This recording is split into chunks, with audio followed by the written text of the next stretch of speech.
फार कमावून गमावण्यापेक्षा मोजके कमावून जतन करणे महत्त्वाचे आहे, मग तो पैसा असो किंवा नाती. सकाळ सकाळ शुभ सकाळ. कसं काय मंडळी, मजेत ना? मजेतच असायला हवं. मी प्रतीक्षा शुभ सकाळ माऊलीमध्ये तुमचं अगदी मनापासून स्वागत करते. तर इकडे माझ्या मागे दिसत असेल तुम्हाला, तर या आहे तुरीच्या चुंगड्या, म्हणजे तुरी दोन्ही शेतातल्या तुरी काढण्या झाल्या. दोन्ही म्हणजे दोन्ही ठिकाणचे जे शेती आहे तर त्या शेतातल्या तुरी काढून झालेल्या आहे. आणि आत्ता आपल्याला सकाळची जी धावपळ आहे ते चालू आहे. आणि त्यामध्ये रोज रोज मुलांना भाजी तूप पोळी देणं चालू आहे. तर पोरं म्हणत आहे की मम्मी काहीतरी नाश्ता कर. हे पण म्हणाले की कर, आता मुलं म्हणत आहे तर बघू काय पट्टापट होते ते, कारण की मुलांनाही स्कूलमध्ये जायला वेळ नको आणि मला पण नंतर वेळ होते. कारण नाश्ता करतो म्हटलं तर तेवढ्या वेळेवर भाजी होते. आपले विचार असे असते की भाजी भात पोळ्या पटपट करायच्या आणि पोळ्या असते, गरम गरम दूध असते आणि तूप पण असते. तर मुलांसाठी एक विचार पण म्हणजे अशी माझी पोळी पण पोटात जाते आणि कोणत्याही पद्धतीने तूप त्यांच्या पोटात जाते असं. आणि ज्या अर्थी आपण ब्रेड पाव हे खातील तर त्या मैद्याच्यापेक्षा तरी चांगले असते. तरी पण ते शरीराला रोज रोज ब्रेड खाणं किंवा पाव खाणं जेवढं घातिक आहे तेवढं चांगलं. आपलं गव्हाची पोळी खाणं चांगलं आहे. तर माझे विचार असे आहे, म्हणून मी मुलांना तूप पोळीच देते दुधासोबत. ब्रेड क्वचितच एखाद्या वेळेवर किंवा 4चा टायमिंग आहे, भूक लागली आहे तर मग आणि एखादी ब्रेडचा पोळा असं असते. तर म्हणून दूध पोळ्याच देते. तर आज सगळेजण म्हणत आहे की मम्मी नाश्ता कर, तर आता चला नाश्त्याची तयारी करते आणि जे काहीतरी झटपट होते तेच करते आता. जेव्हा मी स्वयंपाक करत असते किंवा इवन मी काही स्पेशली करत असेल आणि एक तर दानिशच्या आवडीचं म्हटल्यानंतर गोड शेवळ्या, तर तो जवळ राहणारच आहे. तर तुम्ही कधी पण बघितलं असेल तर दानिशच जवळ दिसते, ओवी नाही दिसत. ओवी राहते पण तेवढा नाही, पण दानिश जास्त राहते. कारण त्याला प्रत्येक गोष्टीमध्ये खूप इंटरेस्ट आहे आणि तो गॅस ओट्यावर बसला, त्याला 10 वेळा उतर म्हटलं, शेवटी मार दिल म्हटल्यानंतरच तो खाली उतरला. आणि तो एवढ्या जवळ राहत होता की मला सुचत नाही, म्हणजे माझंच मला सुचत नाही की आता काय करू कोणी जवळ असला तर. आणि हा पोरगा 10 वेळा माझ्या जवळ राहते. मग त्याला हात जोडले मी, तू इथून जाते की नाही, तेव्हाच तो गेला. आणि त्यानंतर इकडे आता तूप टाकून शेवड्या भाजून घेतल्या, दूध गरम करून दूध टाकलं आणि त्यानंतर साखर टाकली, थोडीशी वेळची पूड टाकली आणि काजू बदाम टाकतो म्हटलं तर दोघंही नाही म्हणत होते की शेवड्या खात आणि तेच काजू बदामच चावावं लागते म्हणून. मग ठीक आहे, मागे पण नव्हतं टाकलं, मी केल्या होत्या ना, आणि आता पण नाही टाकलं. आणि या शेवड्या मी यात्रा होती गणपतीच्या मंदिरामध्ये गडावर, तर तेव्हा आणल्या होत्या. दरवर्षी मी या शेवळ्या आणतेच. आणि आपल्या शेवळ्या रेडी झालेल्या आहे. आणि त्यानंतर एका साईडला चहा पण मांडून घेतला. किसने की ये रेसिपी दानिशने रेडी की आहे, हो ना. तोंडावर पाणी नाही घेतलं का? ब्रश केला तर चल घे, नेऊन दे पप्पाजीला, ओवीला आवाज दे. करून घेतला. आणि नंतर मुलं पण स्कूलमध्ये गेले, मला पण जायचं होतं, मी पण माझे कामं आटपवले. तर आता वाजले सायंकाळचे 8:30. आणि ओवी कुठे जायचं आहे? सर्कस बघायला. तर 2 दिवस झाले चालू आहे, आजचा 3रा दिवस, लास्ट दिवस आहे. आणि आज पण मी म्हटलं चला 2 दिवस तर नाही जाणं झालं, एकदम घराच्या समोरच आहे. तुम्हाला आवाज येत असेल तर चल जायचं. काल दोघंही जण 7 वाजतापासून गेले, 8 वाजतापासून चालू होणार होतं. 7 वाजतापासून गेले तर सायंकाळी 10 वाजता घरी आले, 10 सव्वा 10ला घरी आले. 15-20 मिनटं घरी दोघांना येऊ दिलं नाही, दार लावून ठेवून दिलं, बाहेरच राहा म्हटलं. सांगून सुद्धा गेले नाही. आज घराजवळ होतं तर ठीक आहे, आणि लांब असतं तर किती गर्दी असते का हो. तर कार रागवलं म्हणून आज ओवी घरी थांबली, दानिश आता विचारून गेला. तर चला आपण पण पाहू काय कसं आहे ते. मी तर हिंगण्यामध्ये आपला फर्स्ट टाईम पाहू राहिली सर्कस, तर आणि तुम्हाला पण दाखवते. ओके चल.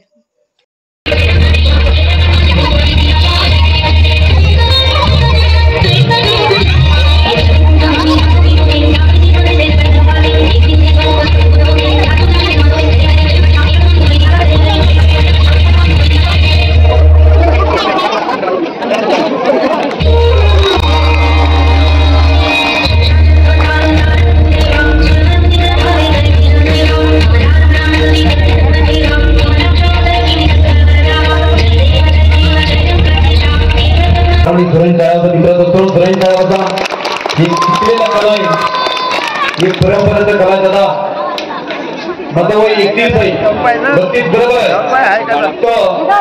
इथून आमचं गाव 1000 किलोमीटर बरोबर असून दादा माझा अंदाज घेतो. आंध्रावर आहे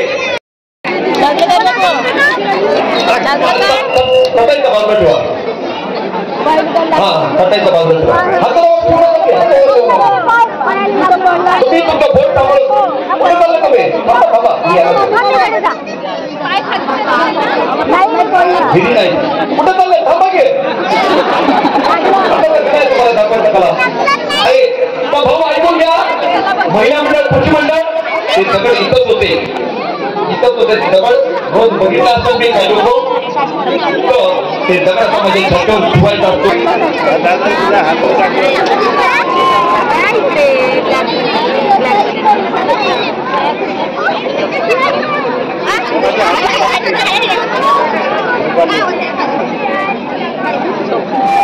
किनाऱ्याला झालं दगड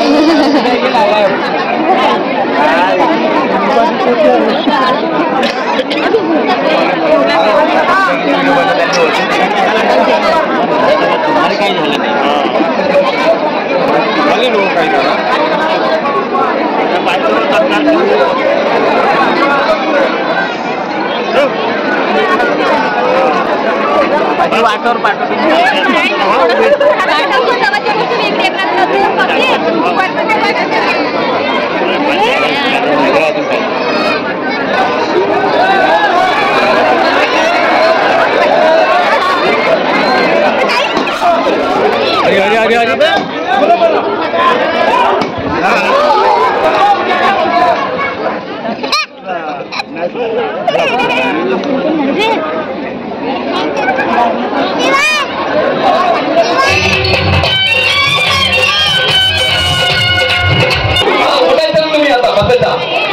तुम्ही आता नागपूर आहे ना इथून डायरेक्ट मुंबईला जातो आता पलीकडे एकच हायवे सर्वांची सरळ जातो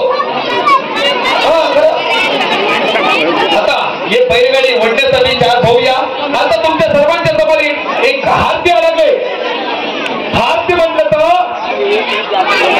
त्याच्यामध्ये तुम्ही 10 रुपये 20 रुपये 50 रुपये 100 रुपये 1000 रुपये 500 की 200 की 5 रुपये की 1 रुपये की हे घरात ते हातीमध्ये तुम्ही टाकू शकतो म्हणजे तुम्ही दिलेले धान्य दिसते का की गरीब लोक खाणार आहे आता तुम्ही टाकायचा चिल्लर पैसा बी बाबाजी देवाच्या मंदिरामध्ये जे मोठा गल्ला असतो त्या गल्ल्यामध्ये जातो आता नाही तुम्ही आता टाकत आम्ही 2-3 महिन्यानंतर गावाला जातो जाऊ बाई एकदम सारखे लावायचा सारखे ओढायचा हा तुम्ही अजिबात घाबरायचं नाही एवढं मदत करा नाश्ता करायचा एकदम तिथे बोलायचा मी 1-2 म्हणतो आणि काही लोक तिथं आडवाय त्यांनी मी सरकून घ्या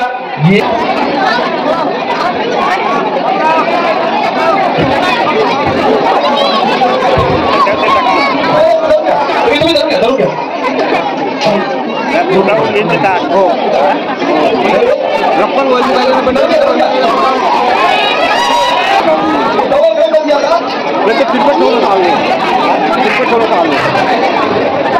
गेला पाहिजे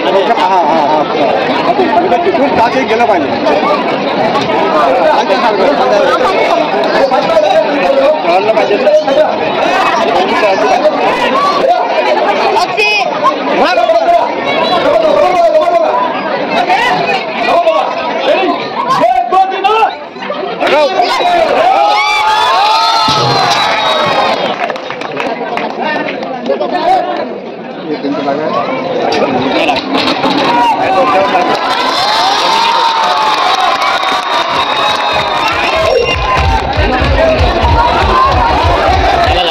तर आम्ही आता घरी आल्यानंतर जेवण केलं आणि त्यानंतर आता भयंकर अशा गोष्टी आमच्या झाल्या की कसं काय करत असेल एवढा मोठा दगड छात्यावर ठेवून कसा काय फोडला असेल आणि वरून अर्धा तास ती लेडी त्या गड्ड्यामध्ये बसून होती. विचार करा म्हणजे वरून गड्डा केला होता आणि त्यानंतर चटई हातरली होती आणि चटई हातरून वरून तो माती जी निघली होती मुरून तेच त्याच्यामध्ये पण टाकलं होतं वरून झाकलं होतं.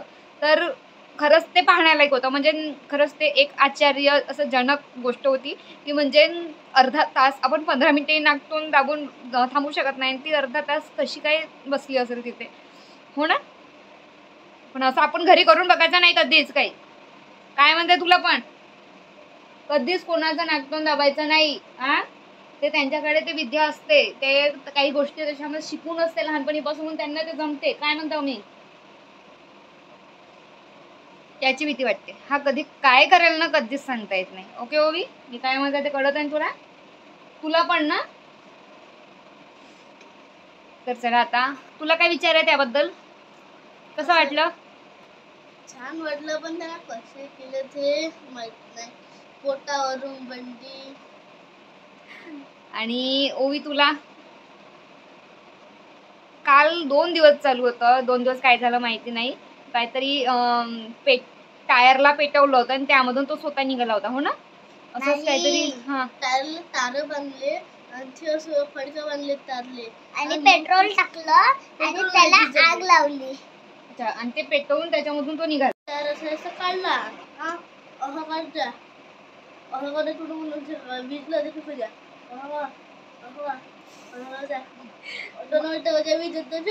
मला काहीच कळून नाही राहिलं, जाऊ दे. आणि सायकलचं पण काहीतरी समथिंग झालं काल.